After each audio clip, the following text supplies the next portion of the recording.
ಯೋಚನೆ ಮಾಡಬೇಡಿ. ದೇವರು ಇಂಥ ಪರೀಕ್ಷೆಗಳನ್ನು ಕೊಡ್ತಾನೆ ಇರ್ತಾನೆ. ಇಂಥ ಪರೀಕ್ಷೆಗಳಿಂದ ಸಂಬಂಧಗಳು ಗಟ್ಟಿಯಾಗುತ್ತೆ, ಧೈರ್ಯ ಹೆಚ್ಚಾಗುತ್ತೆ.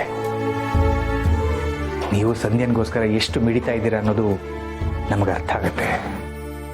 ತಂದೆ ಸ್ಥಾನದಲ್ಲಿ ನಿಂತ್ಕೊಂಡು ನೀವು ಅವಳನ್ನು ನೋಡ್ಕೋತಿರೋನ ಭರವಸೆನೂ ನನಗಿದೆ. ಎಲ್ಲ ಒಳ್ಳೇದೇ ಆಗುತ್ತೆ, ದೇವರಿದ್ದಾನೆ.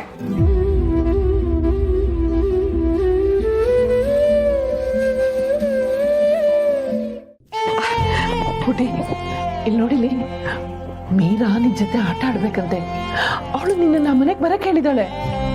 ಈಗಂತೂ ತುಂಬಾ ಆಟ ಮಾಡ್ತಾಳಪ್ಪ. ಇಲ್ಲಿ ನೋಡಿಲಿ, ಇಲ್ಲಿ ಇಲ್ಲಿ ನೋಡು ಪುಟಿ, ನೋಡು.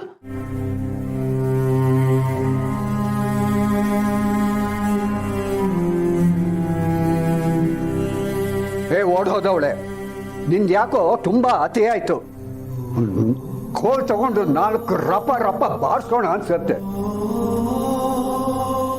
ನೀನು ಬಾಯಿ ಮಾತಲ್ಲಿ ಹೇಳಿದ್ರೆ ಕೇಳೋಲ್ಲ ಅಲ್ಲ, ನಾನು ಬಾರಿಸ್ತೀನಿ ಇರು.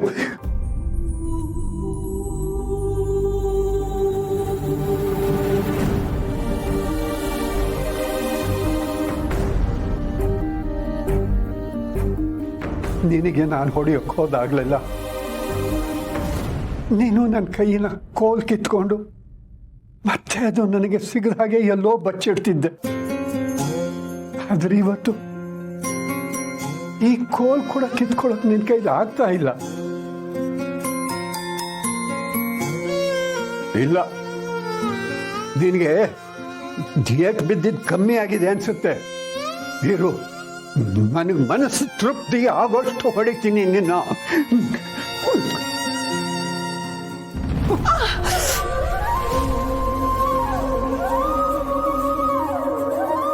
ಯಾಕೆ ಮಗಳೇ, ನೋವಾಗಿ ಹೋಯ್ತಾ?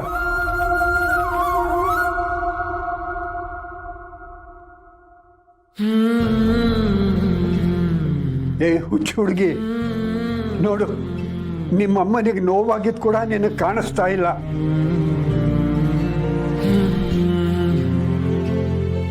ಮಾತಾಡು ಪುಟ್ಟ, ಏನಾದರೂ ಮಾತಾಡೋ.